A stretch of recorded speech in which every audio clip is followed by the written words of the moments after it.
Хүлэмгийн бестселлер нэвтрүүлэг үргэлжилсээр байна.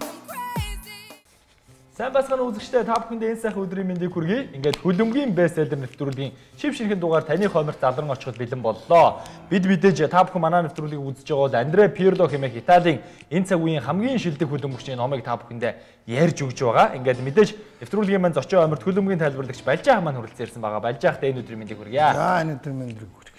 За ингээд бит хоёр бол сэтгэж байгаа цагт ширэн бөмбөгөө илтнэ гэсэн Андре Пирлогийн номыг та бүхэндээ уншин орчуулж хүргэж байгаа. Энэ ном маань тун удахгүй хэвлэлтнээс гараад за манай телевизэд ажилладаг орчуулагч Баяр сайхны орчуулгаар тун удахгүй бол номын дэлгүүрүүдээр зарагдаад эхлэх ийм учиртай байгаа юм шүү үзэгчдээ. Тэгэхээр та бүхэн бас илүү дэлгэрэнгүй гой мэдээллүүдийг хүлэмгийн бестселлер нэвтрүүлгээс гадна номноос нь мэдээж аваарай гэж хүсмээр байна. За ингээд өнөөдрийнхөө дугаарыг хоёулаа эхлүүлье. Ерөнхийдөө өнгөрсөн 2 дугаараар бол үнэхээр сонирхолтой яг л кино үзэж байгаа юм шиг яриануудыг бол Балжаах маань ярьж өгсөн. Зөвөр яг нэгдүгээр дугаарыг үзчихэд 2 дугаар дугаарыг хүлээсэн хүмүүс тэгж хэлж ийлээ л дээ. Солонгосын нэг олон ангид кинонд донтсон хүмүүс яг нэг ингээл нэг зогох гээд ч юм уу нэг гоё өглөөл дуустдаг штэ тий. Яг л тийм болоод байна гэж тэгжсэн. Тэгээд өнөөдрийн дугаарт жоохон хиний талаар яаж ярих гэж байна? Ер нь Пирлогийн талаар энэ дугаараа ер нь яаж явах гэж байна? Ер нь 2 дугаар дугаар өндөрлөхөд бол бас Дел Пирогийн одоо тэр агуу хөлбөмбөгч яг ингээд доош нь унтчаад тэгээ байж байгааг харах бол өстой үнэхээр хэцүү байлаа. Тэгээд гэж бол одоо номон дээр үтсэн байдгаа дараагийн дугаар дээр ярьж өгнө гэд ингээд дууссан байлаа бас. Тэр дугаараа үзлээ л дээ. За ингээд Александро Дел Пиро үнэхээр гайхамшигтай тасарсан хөлбөмбөгч юм. Өөрөөсөө үнэхээр хөлбөмбөгийн амьд бурхтуудын нэг. Энэ хөлбөмбөгчнийг бол одоо дасгалжуулагч Конте бол ер нь тоглоулахын бол одоо болиулсан. Пирло гэрснээс хойш. Тэгэнгүүт тэрөөсөө тэгээ тоглохоо болоод одоо ингээд байж байгааг нь харахад бол одоо үнэхээр нүд дэлдэрмаар байсан гэж байгаа. Заримдаа бол одоо ингээд тесрэгч байгаа галтуул шиг ингэж ёстой аймаар болж ирэл тэгэл аргагүй нэг агуу хүнд болдоо бие барайл тэр бэлтгэл сургуулийн үеэр тэгэл өөрийгөө тоглохгүй гэдгийг гараанд гарахгүй гэдгийг мэдээл тэгж шаналж байгаа хүнийг харах бол айгүй хэцүү. Ерөөсөө нэг үгээр хэлэх юм бол энэгшин дассан ирээн бөмбөгнөөс нь салгана гэдэг бол одоо Пирлог тэгэл загсаар ярих юм бол хураа газар гаргаа айцантай адилхан хүнээр ярих юм бол тэрэн шиг сэтгэлийн там тэрэн шиг аймаар ял гэж бол ерөөсөө хэн Александро Дел Пиро бол одоо байгаагүй гэж байгаа. Гэсэн мэдээ бол Дел Пиро гэдэг бол одоо үнэхээр бусдаас бол би эгэлгүй гэдгээ бол одоо тэр бие авч яваа байдал дээрээ бол одоо харуулдаг дасгалжуулагчтай би ягараа тоглодгүй энэ төр гэж хэл ам бол ерөөсөө хийдэггүй. Тэгэл ерөөсөө тэр чинь ингэдэг гэж шин. Яг ингээл бэлтгэл 9 цагт гээл тэгэхэд ерөөсөө 9 цагт хамгийн дөрөнд 8 агаст бол одоо ирдэг. Ирэхээрээ тэгэж олонтоо бужигддаггүй. Ерөөсөө гаднаас хувийн бие хамгаалагч туслахтайгаа ерөөсөө гаднаас орж ирэл шууд юун төсөөхний ховц солих өрөөнд дундуур бараг дамжаал ийшээ энтлийн вип өрөөнд бол одоо залардаг гэж шүү дээ. Дел Пиро бол ерөөсөө. Тэгэл вип өрөөнд дотор байж байгаа л тэр энд нөгөө ховцоо солио шуугалдаал одоо нэг 5 дугаар ангийн хүүхдүүд шиг ингээл бие биенээрээ тоглоом ингээл ингэж яхад Дел Пиро бол ерөөсөө тэр өрөөндөө л үйж идэг. Тэгэл шүгэл дугааргаал бүгд талбай дээр гарч ирэхэд Дел Пиро бол дагаал гарч ирдэг.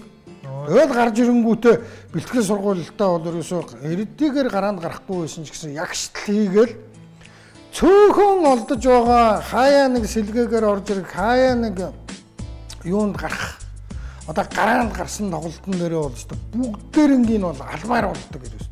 Үнэхээр гоё чамин одоо тоглолтыг бол харуулдаг. Гэсэн хэдий боловч Антонио Конте гэдэг дасгалжуулагч бол одоо ингээд тоглолтод одоо оруулдаггүй байсан. Тэгээд энэ хөлбөмбөгчин бол одоо тэгээд энэ дээр одоо байд юм л да. Тэгээ 12 оны 5 сар 11 он намар нь ихтгэж Пирло ирсэн шүү дээ тийм ээ. Тэгэл тэр жилдээ ингээд нэг өдрөл яваад сэлгэн сууж байгааг ингэж хараад энэ гайхамшигтай хөлбөмбөгийн бурхан тэнгэрээс ингээд бид нар ингээд салж байгаа гэхэд бол одоо холдохоор боллоо шүү дээ гэхэд ингээд хажуунаас нь харсан бүх хүн бол амар гонигтай байсан байна л да. Тэгээд 5 сарын 5 сард 12 оны 5 сард хавар Атлантагийн эсрэг хийсэн тоглолтыг бол Делберогийн зодог тайлах тоглолт гэж бол нэрлсэн байна.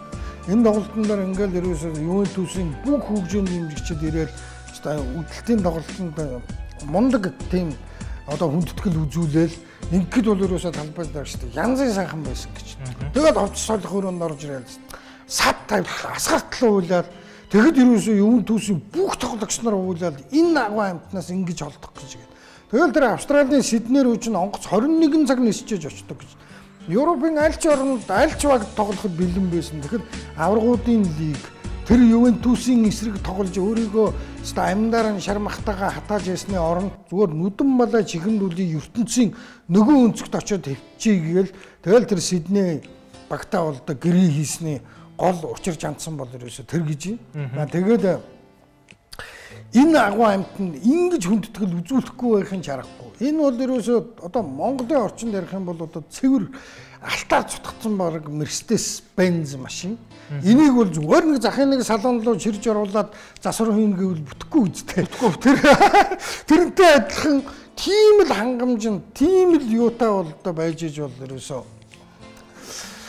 энэ хүмүүний бол одоо зэрэг дэв зиндаанд бол одоо тохирно гэсэн одоо Делберогийн тухай бол одоо ингэж үтсэн байна. Ийм гайхамшигтай үлэн бөчөөн гэдэг. Тийм, Делберо бол яаж ч утсан нөгөө муу тоглоод бүр мяарад байхтан сэлгэн суулгаад байгаагүй шүү дээ, тийм. Айгуу ганган байхтан бас ингээд яг зөрчлийн улмаас суулгаадсан. Тэгээд Делберо гэхэлэр надад бас нэг гой дурсамж орж ирдэг юм. 2004 онд манай аав урагшаа яваад босож ирэхдээ Манчестер Юнайтедийн бол Ювентусын 2 өмсгөл авчирдаг байхгүй. За тэгээд Ювентусын өмсгөлийн ард 10 дугаартай ярьж байгаа. Тэгээд би Делберог тухайн үед ч бас их харж шүтэж явдаг байсан. Тэгээд тэр өмсгөлийг өмсөд хүүхд байхдаа бас байрныхаа гадаа ч юм уу хай нэг өсвөрийнхөө баг интерт гол оруулахаараа нөгөө хилээ гаргадаг штэ Делберо. Тэрийг нь бас их дөөрэ сэлбэрэг шилтер хийдэг байлаа. Тэгээд миний хүүхд насны бол хамгийн одоо том шүтэнүүдийн нэг нь бол яалтч явах Делберо 2006 онд Германы хаалганд одоо шүгээн дөрөвт ямар сонгочод байхад гол хийдэг үлээ тий. Тэр голоор нь бол үргэлж санал. Ер нь тэгэл 2006 оны дэлхийн аваргад Делберо очиж дэлхийн аварга болсон нь бол одоо Инзаги хоёр бол миний хувьд бол амар баяр баясгалан байсан л та. Энэ хоёрыг үлдээч шүү дээ. Тийм үстэй яана.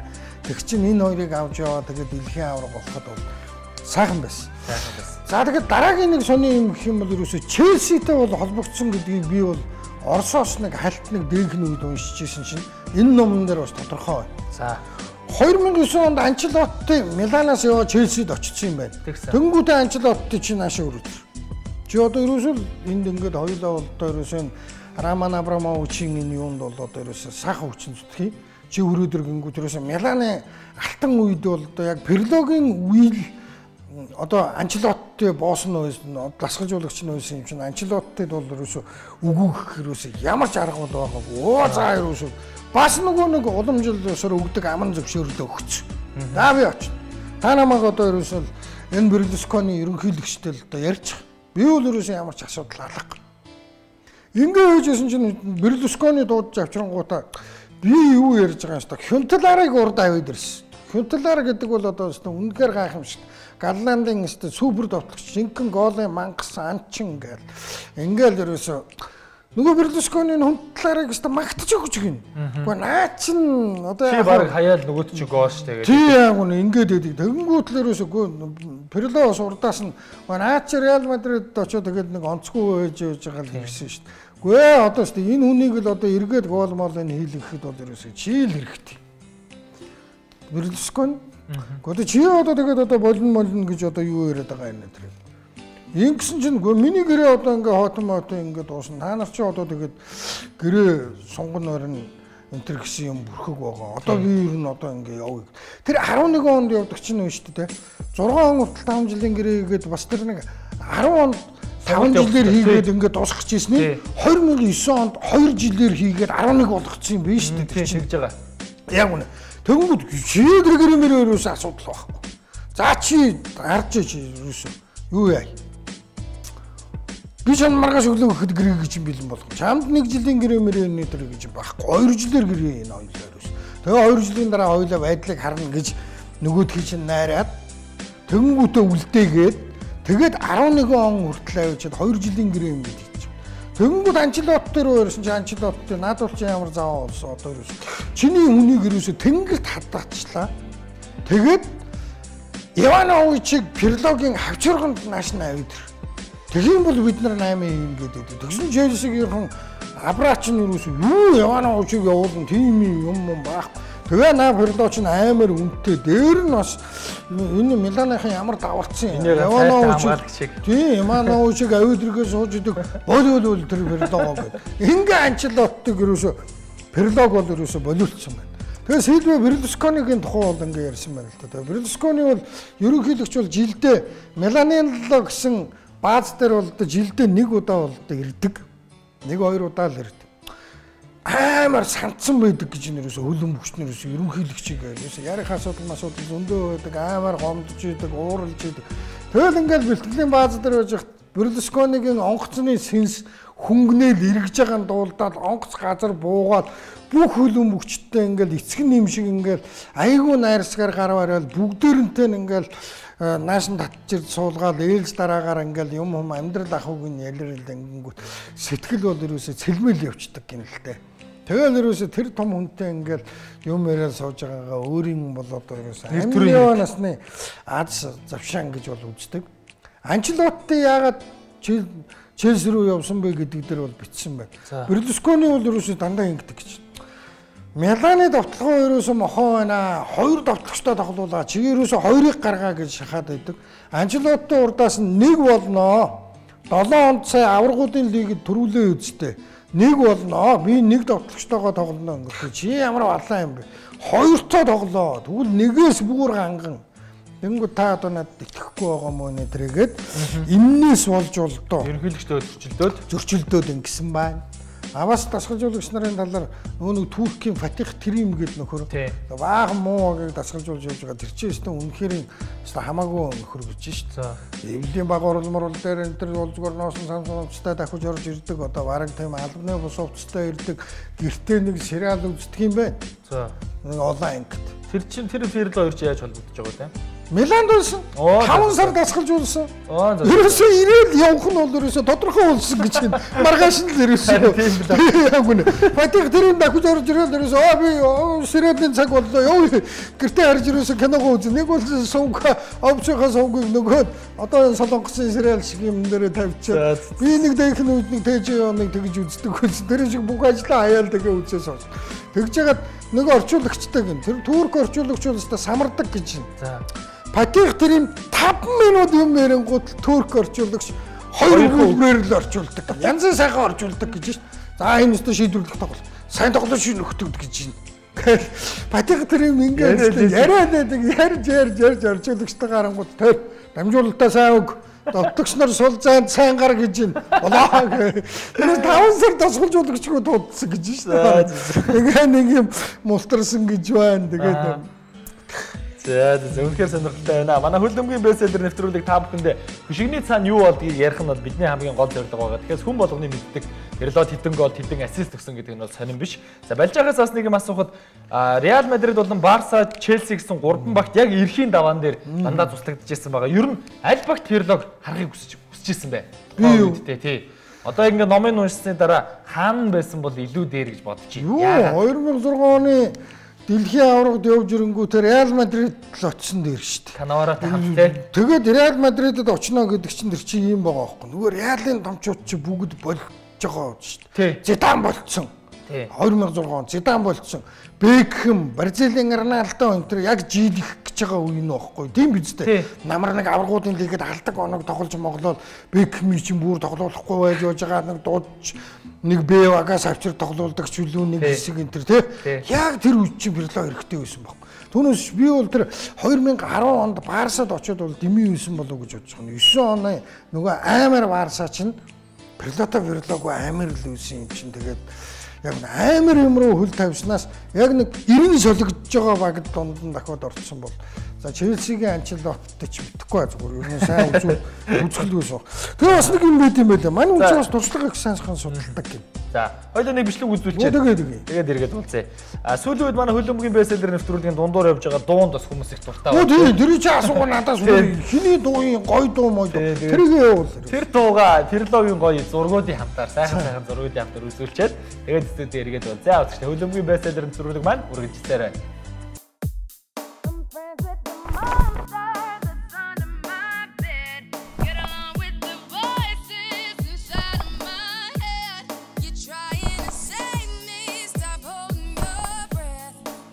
Хүлэмгийн бестселлер нэвтрүүлэг үргэлжилсээр байна.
Хүлэмгийн бестселлер нэвтрүүлэг үргэлжилсээр байна.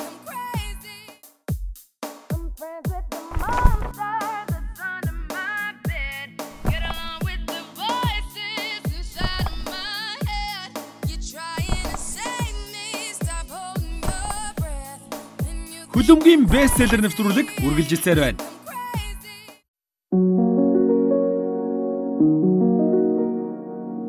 Champions League penso sia Аваргуудын лигт оролцохыг хөл өмгч болгон хүсдэг.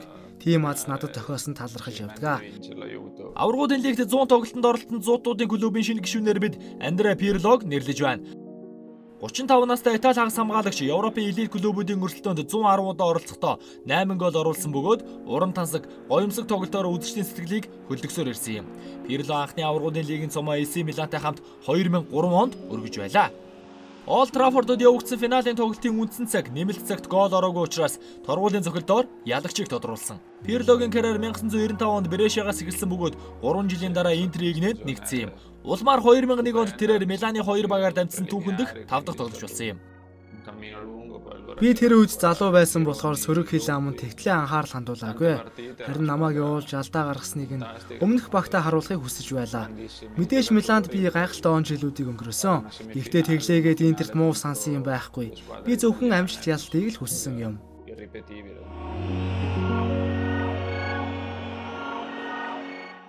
Аваргуудын лигийн анхны түрүүгээ өргөснөөс 2 жилийн дараа Пирло дахин финал шалгарсан. Энэ удаа Стамбулд Ливерпулийн эсрэг.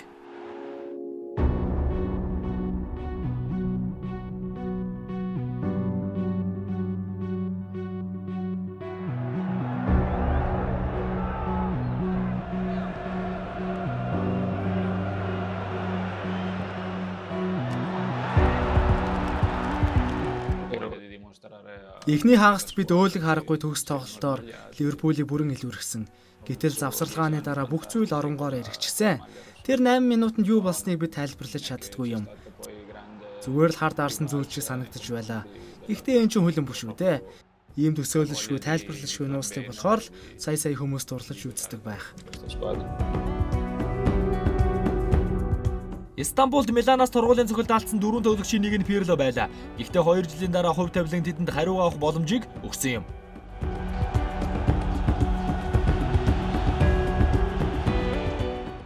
2 жилийн өмнө хамар доороосоо хулгайлуулсан цомоо буцааж явахыг бид маш ихээр хүсэж адгаж байсан. Афины финал бидний сэтгэлд хургасан Истанбулын хард урсамжийг арилгаж дахин аз жаргалтай болгосон.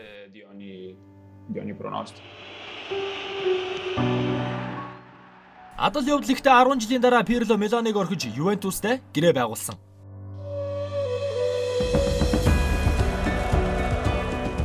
Надад өөрчлөлт шин сорилт өгүүлэгдэж байсан юм. Түүнээс гадна Миланаас явах тодорхой хэдэн шалтгаан байлаа. Үүнийг одоохондоо зарламааргүй байна. Ювентус намайг очихын өмнөх улиралд 7 дугаар байранд эзэлсэн байлаа. Тэгээд намайг очисон даруйд Италийн авраг болоход би өөрөөрөө хязгааргүй их бахархаж байлаа. Багт хэрэгтэй чухал тоглолт гэдгээ дахин мэдрэх сайхан байсан да. Ювентус Serie A-гийн хаан сэнтидээ дахин залдарсан ч гэсэн Европт тааруу байгаа. Харин энэ жилд 2003 оноос хойш анх удаага хагас гişэд үлдэх магадлал өндөр байгаа юм а. Монако бол бас ч болохгүй хүчтэй. Шүвгийн 8-д үлдэнэ гэдэг өөрөө үүний баталгаа. Тэгэхээр бид бусдаас амархан суглаад татчихлаа гэж санаа амар суухгүй. Харин ч илүү хянамгай анхааралтай байх болно. Аваргуудын лигт сурал өрсөлдөгч гэж байдгүй шүү дээ.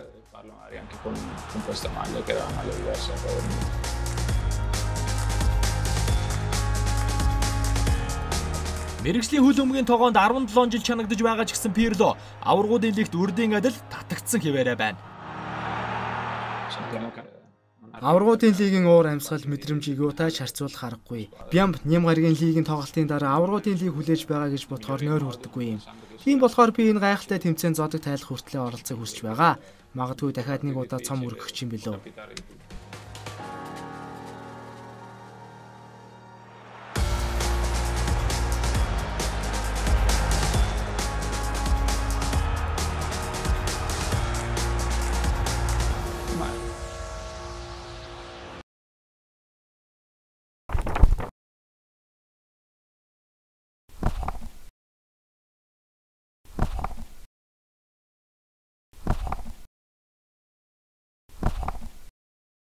Хөлөмгийн бестселлер нэвтрүүлэг үргэлжилсээр байна.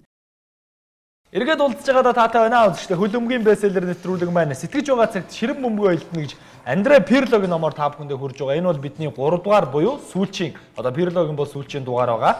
За ингээд түрүүн битгаар бол маш сонирхолтой сэдвүүдийг та бүхэндээ хөндлөө. Одоо ингээд 2 дугаар хэсэг рүүгээ харъя да тий. За 2 дугаар хэсэг дээр бол ингэж байна. Пирло ерөөсөө одоо ингээд энэ гайхамшигтай цохилт хийдэг мэдэг гээл одоо ингээд байна шүү дээ.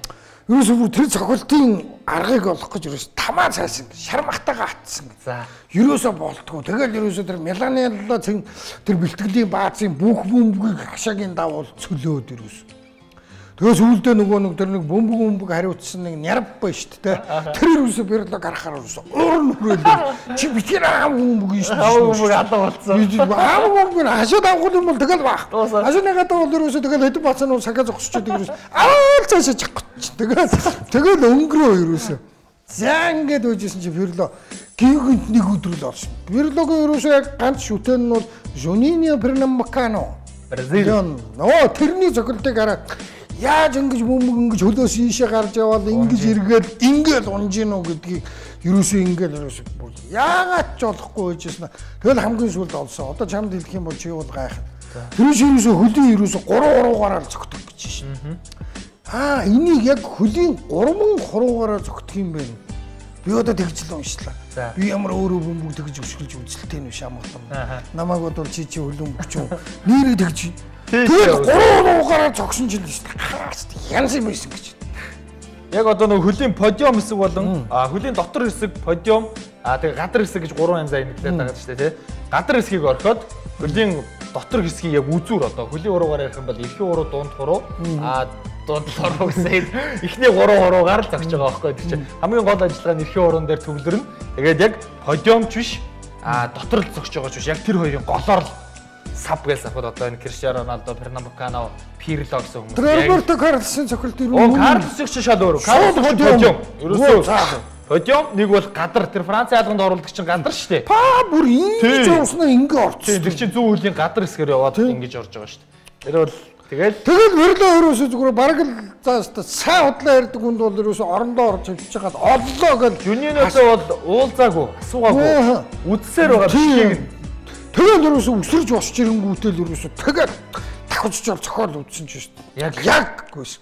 За олсон. Одоо бол ерөөсөө би төгс бол. Төгс болоход ерөөсөө тэр дутаад байдаг. Ерөөсөө болж өгдөг.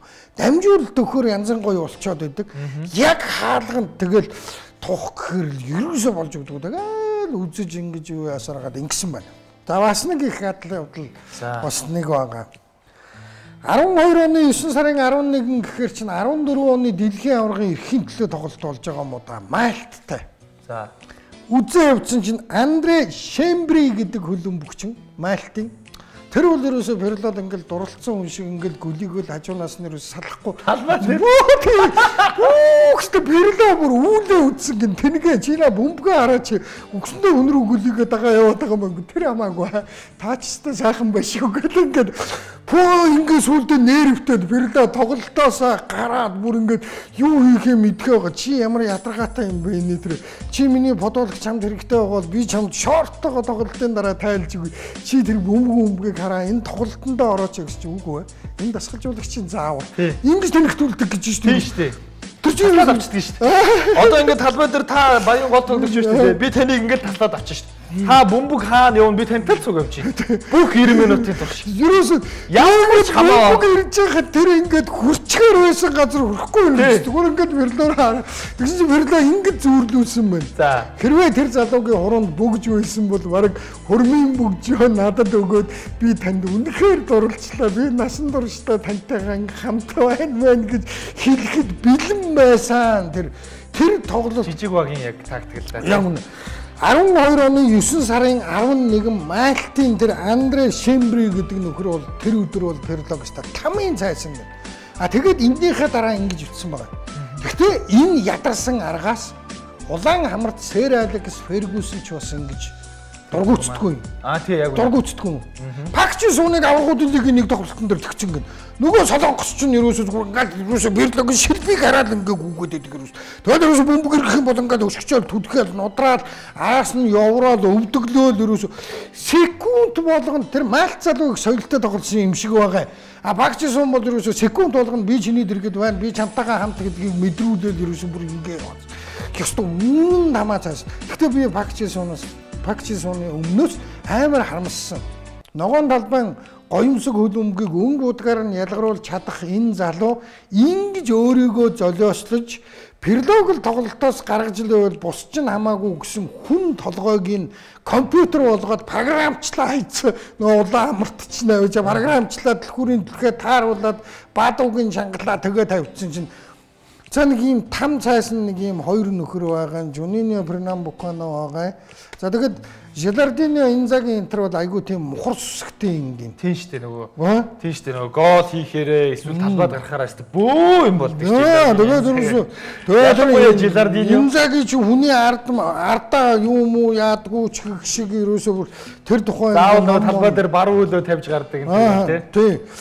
Тэгээд тэр нь энэ 21 гэсэн дугаарыг нэгдүгээр дэвтэр дээр би их дутуу ярьсан 21-ний өдөр аав нь төрсөн аавынхын төрсөн өдөр 21-нд анхны дебютээ хийсэн 21-нд анхны одоо хүүгийнхэн төрсөн өдөр гэдэг. Тэгээд Перлогийн энэ хүзүүн дээр нь гэнэ хаана гэнэ Никола гэд хүүгийнх нь нэр байгаа юм байна. Дор нь Анжело гэд охиных нь А үсэг байгаа юм байна.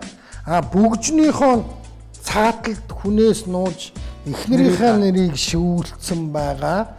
Тэгээ 21 дугаар юм. За одоо ер нь тэгэхэд номыг одоо ямар бүгдийн хэрэггүй шүү байж байгаа. Яг үнэ хэрэггүй хүн бодлоо бас одоо ийм л байна. Одоо миний уншсан. Одоо би наадахыг чинь л уншсан. Тий одоо яг миний гарт байгаа үзэгч бас гайхаад байгаа бах. Ямар амарлан ч одоо ямар цаас барьчаад байна гэдэг.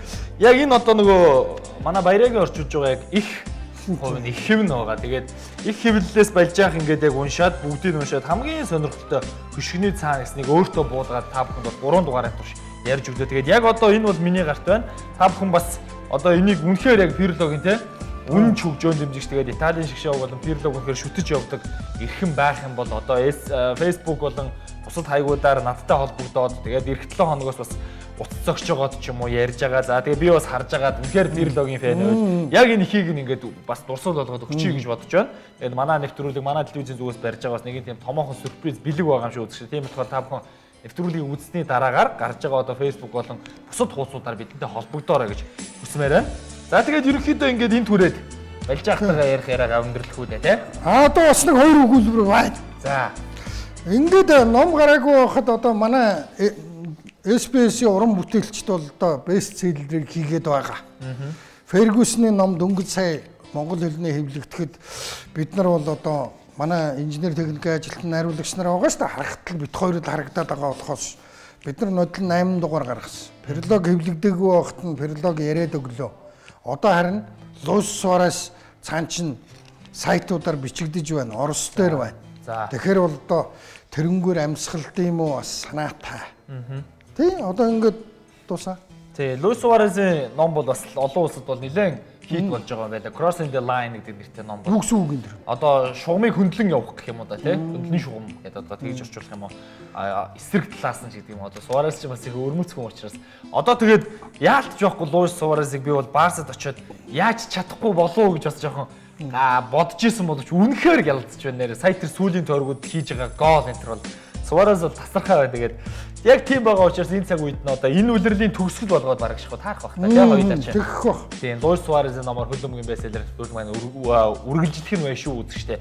Ингээд Пердогийн номыг уншсан хамгийн сүүлийн сэтгэл ер нь таны бодож ирсноос ямар хүн байв? Номыг нь ингээд нэг өнгөцгөн уншихад яав? Хамгийн сүүлийн сэтгэлдээ та conclusion гэж ярьдаг ш төгсгөлөө хэлэхгүй. За хамгийн сүүлийн сэтгэл бол одоо Перлочин тэгээд ерөөсө талбай дээр гарахаараа бол одоо яг л өөрийнхөө зүүн биелэг авиас тэр бурхнаар өгсөн мэдрэмжээр тоглодог байсан болохоос түүнээс амьдрал дээрээ бол яг тэгж чадаагүй юм байна. Дуртай багдаа тоглож чадаагүй юм байна хөрхий. Берлусконигийн одоо яг харах хондоо бол одоо тэр хөлбөмбөгийн тэр гэрээ гэдэг тэр амар хатуу чанга хуулинд захирагдсан юм байна тийм ээ. Тэгээд бас энэ дэр мөнгө нөлөөлсөн л байлгүй те. Чам 5 жилийн гэрээ чи тэдийг ав. Маа энэ цалингийн чинь тавиагүй. Энэ дээр цалингаа дуртай тоогоо бичин тэргээл ингээд түүнээс би Перлог Реал тоглоод Барсад тоглолцсон бол энэ бол өстой хүссnээ хийсэн агуу гэхээр байлаа. Тэгэхээр одоо бол бас нэг ч юм дутаад ах юм аа. Өнөө жил бол одоо аврагын лигт Ювентусаа шүүгийн 8 хамгийн гой суглааг татсан байна. Бүрэлдэхүүн үнэхээр галзуу байгаа. Магадгүй дахиад нэг удаа аврагын лигт төрүүлэхийг үүсэхгүй ийм нөхцөл байдал байгаа үзэгчтэй. За ингээд хамт байдаг биднийг дэмждэг бүх үзэгчдэд баярлалаа. За Андреа Пирло хэмээх Италийн хамгийн классик, хамгийн гой хөлбөмбөгчний одоо намтрыг бол хоёр та бүхэндээ чадан ядан хүргэлээ. Ингээд дараагийн дугаараар уулзлаа түр баяртай болж байхдаа маш их баярлалаа. Ингээд дараагийн дугаараар буюу Баасан гарагт уулзлаа түр баяртай үзэгчтэй.